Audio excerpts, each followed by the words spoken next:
राशि कमरे की तरफ आ रही थी। सुनी घबराकर खड़ी हो गई और इधर उधर देखने लगी।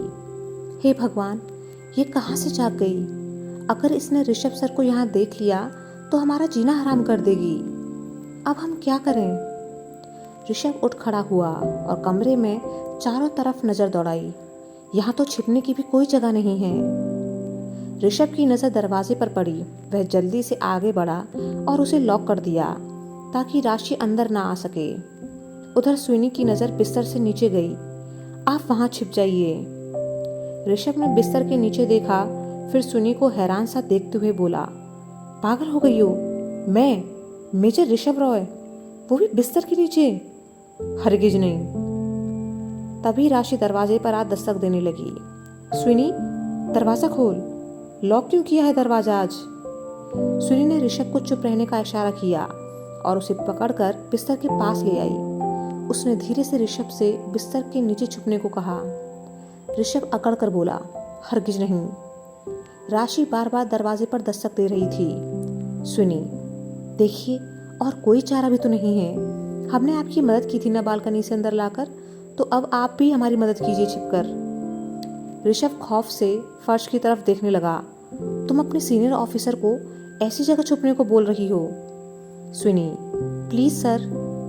ऋषभ बच्चों की तरह मचलते हुए बोला, मैं नहीं छुपने वाला यहाँ, बहुत ठंडा फर्श है। सुनी नाराज सी बोली, तो खड़े रहिए यहीं, हम जा रहे हैं दरवाजा खोलने, आगे आप खुद हैंडल करना। सुनी ने इस विश्वास से कि ऋषभ चुप ही जाएगा जाकर दरवाजा खोल दिया। राशि झुंझुलाते हुए बोली, यार कब से आवाज दे रही हूँ, दरवाजा क्यों नहीं खोल रही थी? और इसे लॉक क्यों किया?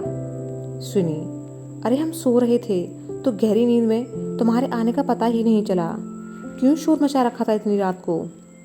राशि ने सुनी के पीछे की तरफ देखा तो दंग रह गई।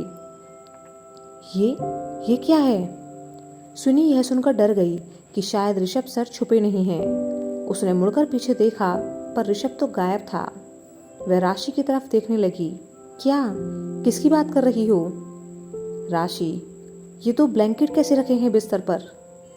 सुनी को याद आया कि वह ब्लैंकेट तो हटाना ही भूल गई।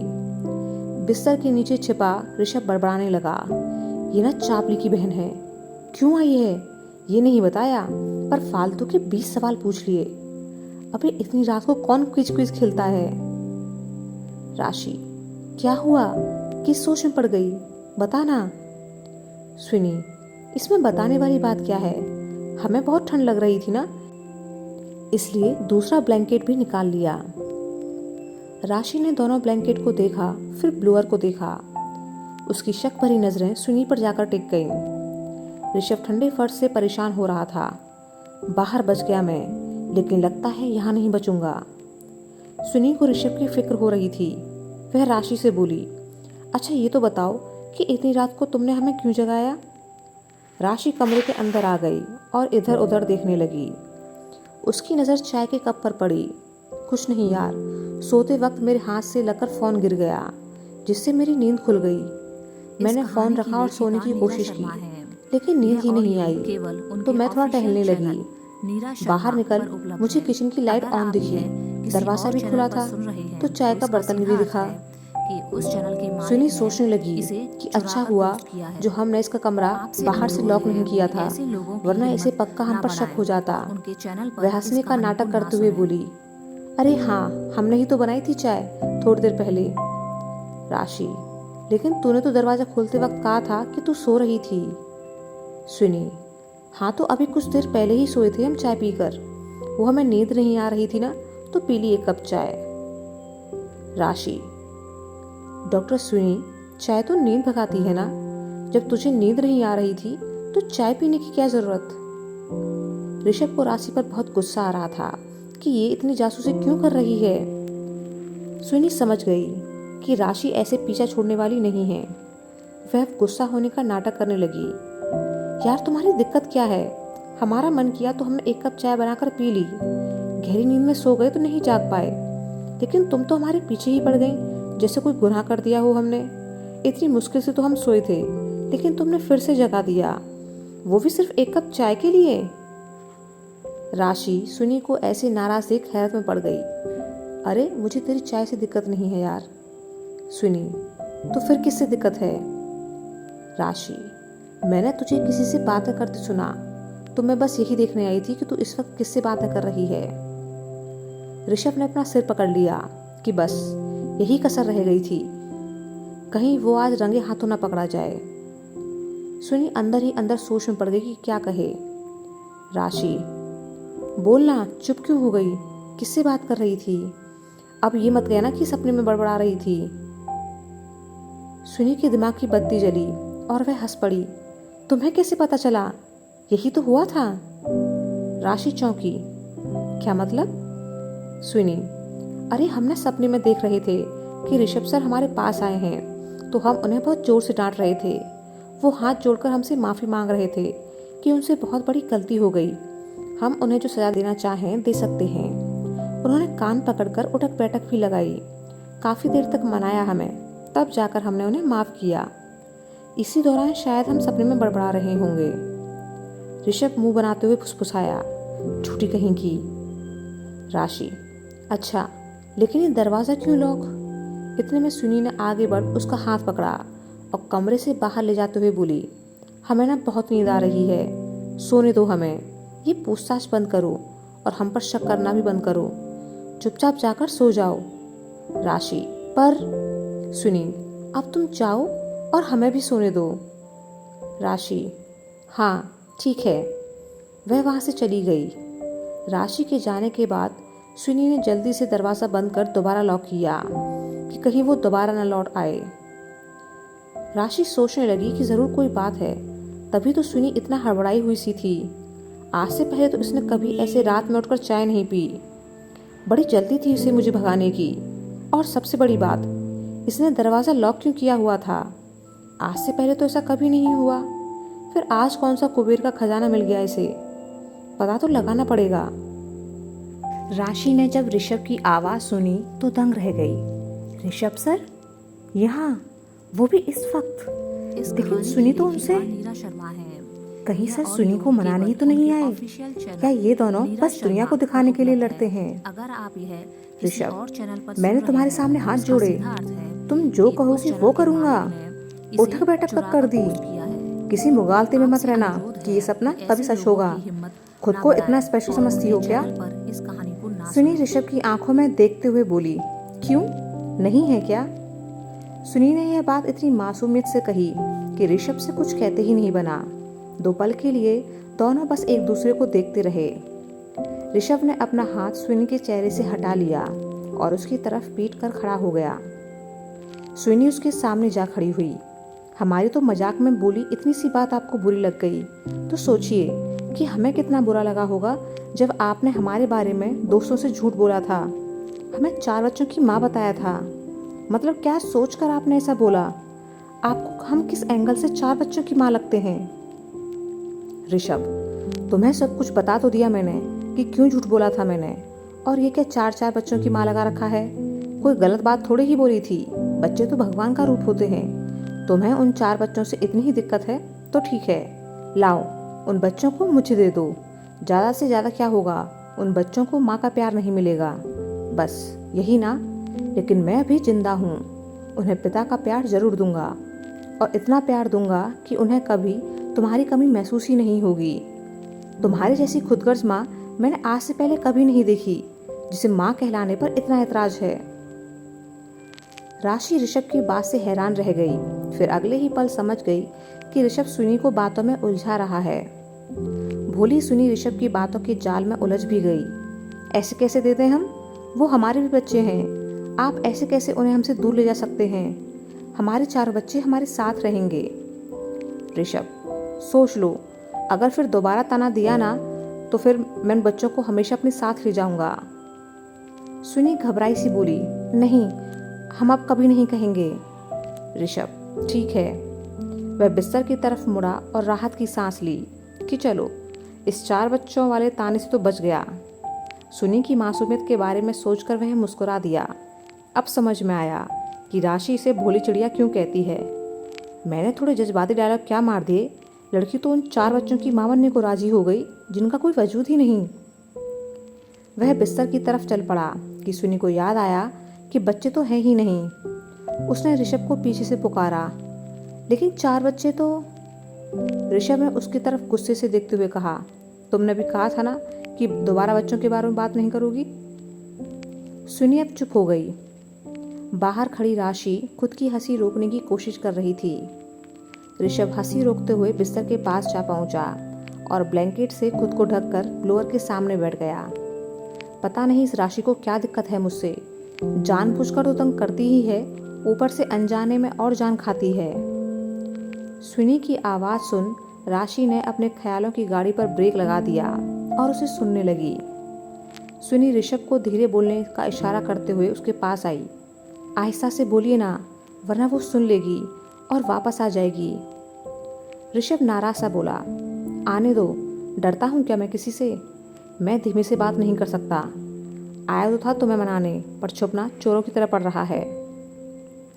सुनी उसके पास बैठ धीरे से बोली, तो हमने कहा था आपसे कि रात को ही मनाने आओ। ऋषभ खींचकर बोला, हाँ, मेरे पास तो हर वक्त फुर्सत ही फुर्सत है ना। जैसे तुम्हारी गलतफहमी दूर कर दूं कि मैं ना काम धंधे वाला इंसान हूँ, यूं ही हर वक्त वेला तो नहीं घूम सकता ना। रात में भी अपनी नींद का सेक्रीफाइस करके आया हूँ यहाँ। सुनी, तो क्या आप सभी से रात में ही माफ़ी मांगते हैं? ऋषभ, तुम्हें क्या लगता है कि मैं बस गलतियाँ करता और माफिया मांगता रहता हूँ? सुनी, पर हमारे पास तो आए हैं ना। ऋषभ बिना सोचे ही बोल गया, हाँ तो तुम्हारी बात अलग है ना। राशि मन ही मन मुस्कुराई जा रही थी। ये तो एकदम मियाँ बीवी जैसे लड़ते हैं। सही है, अभी से प्रैक्टिस कर रहे हैं। सुनी ऋषभ की बात सुन कुछ पलों के लिए चुप रही, फिर एक उम्मीद के साथ बोली, हमारी बात अलग क्यों है? ऋषभ सोचते हुए बोला, इतनी जल्दी भूल गई कि हम दोस्त हैं। सुनी चुप होकर सीधे बैठ गई। बाहर खड़ी राशि सोचने लगी, अच्छा तो दोनों दोस्त हैं। सुनी अब उठकर जाने लगी तो ऋषभ थोड़ा तेज बोला, हाँ तो मैं कह रहा था कि। सुनी वापस लौट पड़ी और गुस्से से बोली, कितनी बार कहा है, थोड़ा धीरे बोलिए। ऋषभ, क्यों क्यों धीरे बोलूं? और तुम दूर जाओगी तो तेज बोलना पड़ेगा ना। हाँ, अगर यहाँ पास में बैठोगी तो चिल्लाना नहीं पड़ेगा। सुनी अपना ब्लैंकेट लेकर उसके पास आकर बैठ गई। अब ठीक है ना? ऋषभ मुस्कुरा दिया। तुम इतना डरती हो राशि से? सुनी, नहीं, लेकिन गलत बात पर डरना जरूरी है। जैसे यहाँ आपका होना गलत है, पर मजबूरी है। वैसे डरते तो आप भी हैं राशि से, तभी तो धीरे बोलने लगे। ऋषभ नाराज सा बोला, मैं नहीं डरता, तुम ही कह रही हो कि आ जाएगी। आती है तो आने दो, और मैं अब और तेज बोलूँगा। सुनिए, सोच लीजिए, अगर वो वापस आई तो आपको फिर से बिस्तर के नीचे जाना पड़ेगा। यह सुनते ही फर्श की ठंडक याद कर ऋषभ के चेहरे पर झलकती नाराजगी गायब हो गई और वह सहमा सा धीमी सी आवाज में बोला, अच्छा फिर ठीक है, मैं धीरे से बात कर लूँगा, पर नीचे फर्श पर नहीं जाऊँगा। सुनी ऋषभ के इस बदले मिजाज को देख हंस रही थी। बाहर खड़ी राशि भी मुंह पर हाथ रख हंसने लगी। उसे अब शरारत सूझी। ऋषभ, हंसना हो गया हो तो अब बता भी दो कि मेरी माफ़ी मंजूर हुई भी या नहीं। सुनी कुछ कहती कि इतने में राशि ने दोबारा दरवाजे पर दस्तक दी। सुनी, दरवाज़ा खोल यार। राशि की आवाज़ सुन दोनों घबरा गए। राशि, यार एक बात तो मैं भूल ही गई, जल्दी खोल दरवाज़ा। सुनी ने लाचारगी से ऋषभ की ओर देखा। वह बेचारा ब्लैंकेट वापस रख बिस्तर के नीचे छुप गया। सुनी ने जाकर दरवाज़ा खोला। अब क्या है? राशि ने कमरे में चारों तरफ नजर दौड़ाई कि ऋषभ कहाँ छुपा है, पर वो कहीं दिखा नहीं। वो यार, मुझे चार्जर चाहिए, मेरा मिल नहीं रहा और फ़ोन की बैटरी बिल्कुल डाउन है। सुनी ने जल्दी से चार्जर ला उसे थमा दिया। राशि बाहर चली गई। सुनी ने अब जल्दी से दरवाज़ा लॉक किया तो बिस्तर से नीचे से ऋषभ बाहर निकला कि राशि ने दोबारा दरवाजे पर दस्तक दे दी। अरे एक मिनट, दरवाज़ा खोल सुनी। सुनी ने ऋषभ की ओर देखा जो गुस्से से उसे देख रहा था। फिर कुछ बड़बड़ाते हुए वह वापस बिस्तर के नीचे चला गया। सुनी ने दरवाज़ा खोला। तुम हमें सोने दोगी भी या नहीं? राशि, इसीलिए तो आई हूँ, मैं तेरे साथ सोऊंगी आज, कहते हुए वह कमरे के अंदर बढ़ गई। ऋषभ बस जैसे तैसे खुद को काबू में कर रहा था। सुनी जल्दी से आगे बढ़ राशि के सामने खड़ी हो गई। नहीं, आज हम अकेले सोएंगे। राशि, नहीं, मैं भी सोऊंगी तेरे साथ। सुनी गुस्से से उसे घूरने लगी तो राशि वापस लौटकर कमरे से बाहर निकल गई। सुनी जल्दी से पीछे जाकर दरवाजा लगाने को हुई कि राशि रुक गई।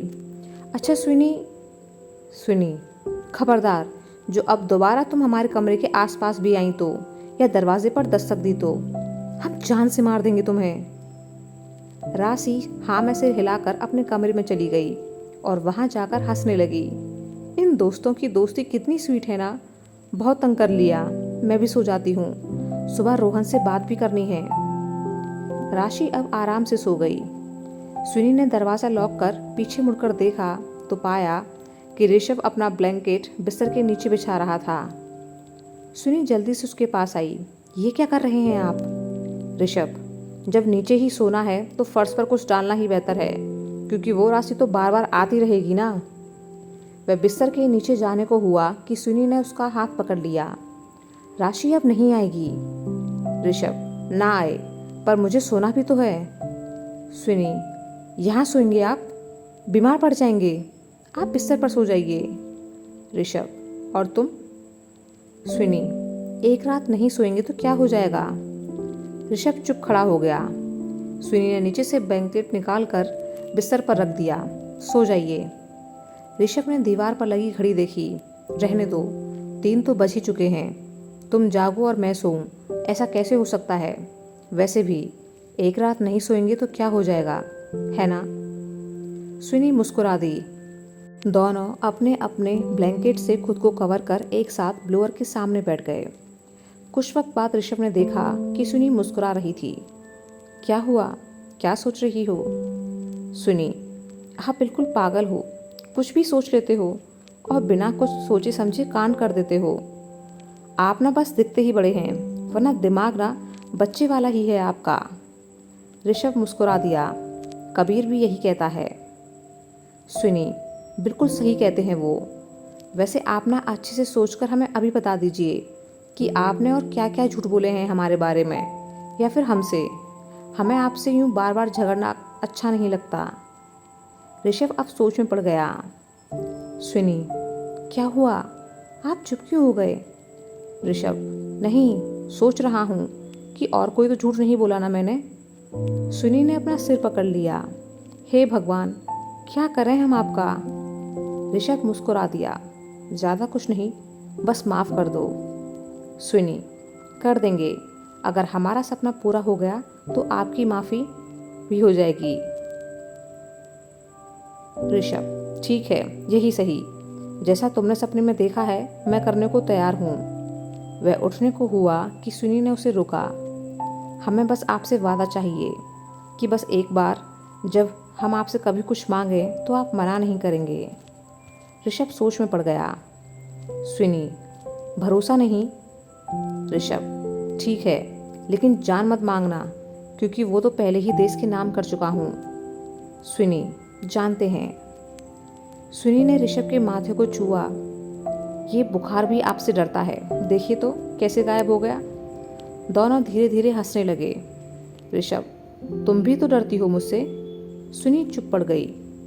ऋषभ, मुझसे डरने की ज़रूरत सिर्फ दुश्मनों को है, दोस्तों को नहीं। सुनी यह सुनकर मन ही मन खुश हो गई। तकरीबन 10 मिनट बाद ऋषभ ने देखा कि सुनी को नींद आ रही थी। तुम सो जाओ, थक गई हो। सुनी, नहीं, आप भी तो जाग रहे हैं। ऋषभ के कई बार कहने पर भी जब सुनी नहीं मानी तो ऋषभ बोला, एक काम करते हैं, अभी 1 घंटे तुम सो जाओ और फिर मैं तुम्हें उठाकर 1 घंटे खुद सो जाऊंगा। उसके बाद तुम मुझे उठा देना। मैं यहाँ से बाहर चला जाऊंगा, थोड़ा इधर उधर घूम वापस क्वार्टर पहुँच जाऊंगा और दोस्तों से कह दूंगा कि काम से जल्दी सुबह ही निकल गया था। सुनी सोच में पड़ गई। ऋषभ, भरोसा नहीं मुझ पर? सुनी, ठीक है, पर आप अपनी टर्न पर हमें उठा जरूर दीजिएगा। ऋषभ, हाँ। वह बिस्तर पर लेट गई। कुछ ही देर में उसे नींद आ गई। ऋषभ चुपचाप बैठा उसे सोते हुए देखने लगा। सही तो कहता है जय, बिल्कुल मेरी माँ जैसी है ये। 1 घंटा हो चुका था पर ऋषभ सुनी को उठाने वाला नहीं था। वो तो उसने सुनी से झूठ बोला था ताकि वो सो जाए। सुनी को देखते ही देखते 2 घंटे कब गुजर गए ऋषभ को पता ही नहीं चला। वह उठा और जाने लगा, पर जाने का मन नहीं हुआ। वह वापस आया और सुनी के सिर को कुछ वक्त तक प्यार से सहलाते हुए उसके पास ही बैठा रहा। पता नहीं क्यों, पर तुमसे दूर जाने का दिल नहीं चाहता। क्या कबीर सच कहता है? खुद से जूझता हुआ ऋषभ उठकर चुपके से क्वार्टर से बाहर निकल गया और टहलते हुए दूर चला गया। राशि सुबह बाहर आंगन में निकल टहल रही थी कि उसे कबीर क्वार्टर से बाहर निकलता दिखा। वह आंगन में एक ओर जा बैठा। राशि ने सोचा कि क्यों ना रोहन से बात करने से पहले मैं जाकर कबीर सर से बात करूं। वह अब जल्दी से आंगन के बाहर निकल गई और कबीर के आंगन में खड़ी हो गई। Hello sir. कबीर ने उसकी ओर देखा और मुस्कुरा दिया। हेलो। राशि ने इधर उधर देखा, फिर कबीर को बाहर आने का इशारा किया। कबीर सोच में पड़ गया कि आखिर माजरा क्या है। वह उठकर अपने आंगन से बाहर आया। हाँ कहो। राशि, मुझे ना आपसे कुछ पूछना है। कबीर, हाँ पूछो। राशि, यहाँ नहीं, थोड़ा टहलते हुए दूर चलते हैं, वरना कोई ना कोई हमें डिस्टर्ब करता रहेगा। कबीर और राशि अब बाहर निकल थोड़ा दूर चले गए। कबीर, अब तो बताओ कि बात क्या है। राशि, आपके छोटे भाई का नाम क्या है? कबीर, रोहन। पर तुम क्यों पूछ रही हो? राशि ने जब नाम सुना तो चेहरे पर खुशी की लहर दौड़ गई। आप अजमेर से हो? कबीर, हाँ, पर राशि, आपके भाई की शादी तय हुई है ऋषिकेश से? कबीर हैरान सा उसे देखने लगा। तुम्हें कैसे? कहते हुए वह रुक गया। उसे अब याद आया, राशि और कश्मीर। राशि ने खुशी से चहकते हुए उसे देखा। कबीर, तो तुम वो राशि हो? राशि ने खुशी से हाँ में सिर हिला दिया। कबीर हैरान सा राशि को देखने लगा। दूसरी तरफ जय सोकर उठा और अपना फ़ोन देखा। इसमें ऋषभ की मिस्ड कॉल पड़ी थी। वह सोच में पड़ गया कि ऋषभ ने इतनी कॉल क्यों की यहाँ होते हुए भी, और उसका फ़ोन साइलेंट मोड पर किया किसने?